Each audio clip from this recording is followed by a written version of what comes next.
Everyone welcome back to our channel. ఈరోజు మనం mixer dosa వేసుకుందాం. ఇప్పుడు ఒక గిన్నె తీసుకొని అందులోకి ఒక గ్లాస్లో బియ్యము, ఒక గ్లాస్లో ఉలవలు, ఉద్దిబ్యాళ్ళు, శనగబ్యాళ్ళు, శనుగులు, అలాగే పెసరపప్పును కూడా వేసుకొని నానబెట్టుకొని ఓవర్ నైట్ నానబెట్టుకొని పక్కన పెట్టుకోవాలి. ఇప్పుడు మార్నింగ్ లేచిన తర్వాత ఒక మిక్సీ జార్ తీసుకొనేసి అందులోకి కొంచెంగా వేసుకొని కొంచెం వాటర్ వేసుకొని మిక్సీ వేసుకోవాలి.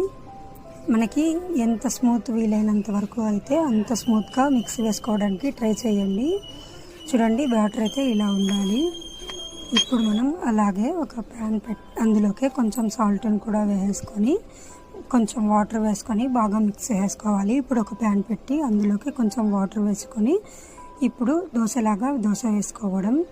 చూడండి, ఎంత రుద్దుతుంటే అంత పలుచగా వస్తుంది దోశ అనేది. ఇప్పుడు కొంచెం సన్నగా తరుక్కున్నటువంటి ఆనియన్స్, క్యారెట్, కొత్తిమీరని కూడా వేసుకొని కొంచెం ఆయిల్ని కూడా వేసుకొని బాగా రోస్ట్ అయ్యేంత వరకు పెట్టుకొని చూడండి, ఊరికి అలా తీస్తుంటేనే వచ్చేస్తుంది. కచ్చుకొనేయడం అసలు ఏమి ఉండదు, బాగా వస్తాయి దోశలు కూడా. అంతే అండి, మన మిక్సర్ దోశ అయితే రెడీ అయిపోయింది. నేను ఇందులోకి అల్లం చట్నీ చేసుకున్నాను. టేస్ట్ అయితే అదిరిపోయింది, అంత బాగుంది. చూసారా, కలర్ కూడా ఎంత బాగా వచ్చిందో దోశలు, తింటే కూడా అంతే బాగుంది.